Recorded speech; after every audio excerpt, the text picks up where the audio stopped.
Yan. Mga kamaritisan. Tingnan nyo ang nangyari. Binagyo tayo kahapon.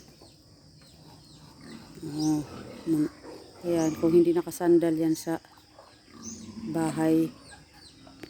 Yan, kamarites.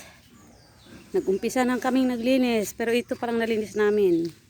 1/4 pa lang. Isang ganito palang ng gilid ng bahay. Ayun, ito mo. Doon ang kuya ko.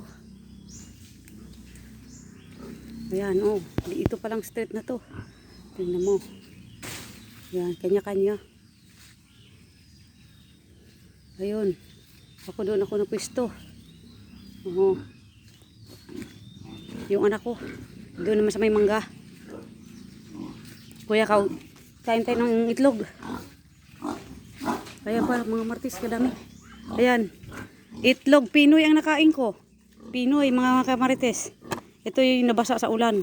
Dilutuin, narinda.